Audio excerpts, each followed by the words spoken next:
جب آپ کی عمر کوئی 23-24 سال ہوئی تو آپ نے تجارت کا سفر کیا، حضرت خدیجہ کا مال لے کر گئے ملک شام، اور واپس آئے تو اتنا پروفٹ تھا کہ حضرت خدیجہ بھی حیران اور ان کا جو ساتھ غلام تھا وہ بھی حیران کہ یہ اتنا پروفٹ کیسے ہو گیا ہے۔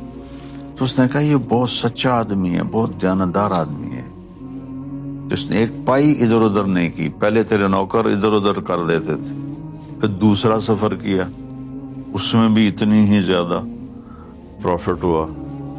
تو پھر حضرت خدیجہ بیوہ تھیں، پہلے ورقہ بن نوفل سے منگنی ہوئی، وہ ٹوٹ گئی، وہ ان کے کزن تھے جو عیسائی ہو گئے تھے۔ پھر اس کے بعد ابو حالہ سے شادی ہوئی، اس سے ایک بیٹا ہوا اور ابو حالہ فوت ہو گئے۔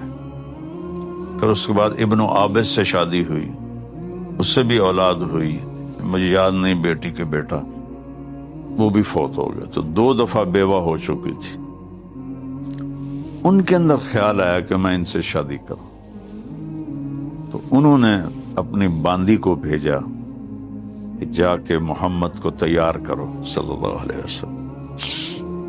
وہ آئیں اور کہنے لگی محمد تجھے ایک خوشخبری سناؤں۔ کہنے کیا؟ کہ تو خدیجہ سے شادی کرے گا؟ کہنے لگا میں؟ وہ میرے پاس تو گھر بھی اپنا نہیں ہے، وہ اتنی مکے کی سب سے مالدار عورت ہے، میرے ساتھ کیسے شادی کرے گی؟ کہ تو ہاں کر تو میں بات چلاتی ہوں۔ کہنے لگا مجھے اور کیا چاہیے اگر مجھے یہ رشتہ ملتا ہے تو حضرت خدیجہ کے والد فوت ہو چکے تھے، چچا زندہ تھے، تو انہوں نے اپنے چچا کو شراب پلائی ٹکا کے،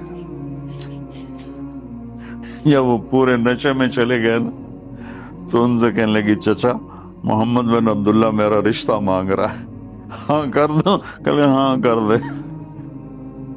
اس نے جلدی سے انہوں نے پگڑی پہ رنگ لگا دیا۔ جب صبح ہوئی تو کہنے لگی یہ رنگ کیا ہے؟ کہا آپ نے رات میرا رشتہ طے کر لیا۔ تو کب؟ کس سے؟ کہ محمد بن عبداللہ سے۔ کہ اس فقیر سے تیرا رشتہ کروں گا؟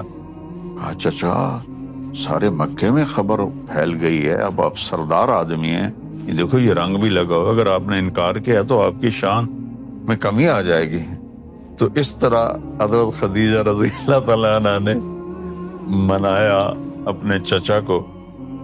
پھر اس کے بعد حضرت ابو طالب تشریف لائے اپنے بنو ہاشم کے ساتھ، اور حضرت خدیجہ کے گھر میں نکاح ہوا، اور پھر آپ نے اپنی باندیوں کو حکم دیا کہ رقص کرو، تو انہوں نے رقص کیا شاید اس نکاح کی خوشی کا۔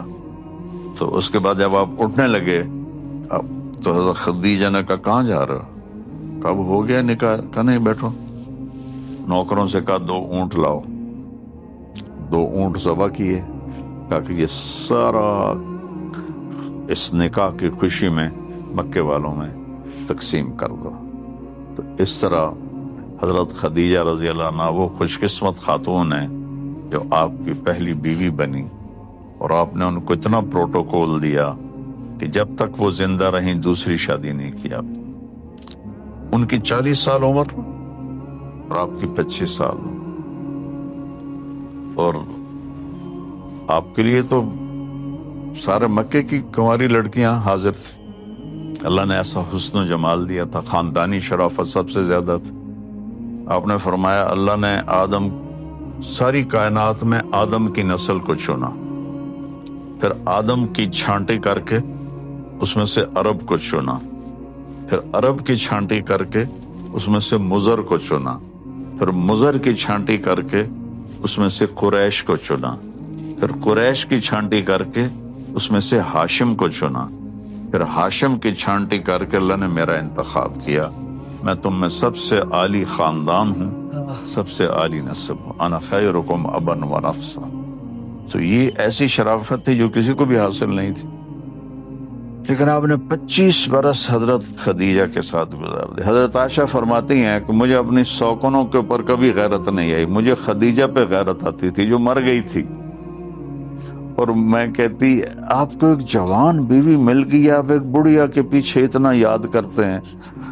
تو وہ فرماتے عائشہ خدیجہ کے بارے میں ایسا بول مت بول، اس نے جو میرا ساتھ دیا وہ کسی نے نہیں دیا، مجھے اللہ نے ساری اولاد اسی سے عطا فرمائی۔ کوئی حضرت خدیجہ کی سہیلی آتی تو آپ اس کا اتنا اکرام کرتے تھے۔ تو حضرت عائشہ فرماتی ہے کہ مجھے ان پہ غیرت آتی تھی۔ اور یہ واحد خاتون ہیں نبیوں کے بعد جن کو سب سے پہلے اللہ کا سلام آیا۔ جب حضرت خدیجہ نے ساری دولت لوٹا دی تو جبریل آئے کہ یا رسول اللہ، اللہ تعالیٰ خدیجہ کو سلام پیش کر۔ اس کے بعد پھر مدینے میں ابو بکر کو سلام آیا، لیکن سب سے پہلے نبیوں کو چھوڑ کر اللہ نے حضرت خدیجہ کو اسپیشل سلام بھیجا اور کہا کہ بشارت دو جنت میں بے جوڑ موتی کے محل کا۔ خدیجہ یہ جبریل اللہ کی طرف سے سلام پیش کر رہے ہیں۔ تو انہوں نے کہا میری طرف سے جبریل کو بھی سلام ہو اور میں اللہ کی شکر گزار ہوں۔ تو آپ نے 25 برس حضرت خدیجہ کے ساتھ نبھائے، اور اگر آپ کو عورتوں کا شوق ہوتا تو 25 سال کا جوان 40 سال کی عورت سے کیوں شادی کرنا؟ اور پھر 25 سال نبھائے۔ جو بات کی شادی ہیں سب وہی کی ہیں۔ آپ نے فرمایا کہ مجھے عورتوں کی کوئی رغبت نہیں ہے، میں نے جہاں شادی کی، جہاں بیٹی کی شادی کی، پہلے اللہ نے آسمان سے حکم بھیجا پھر میں نے شادی کی۔ ساری حکم کی شادیاں تھیں شریعت سمجھانے کے لیے۔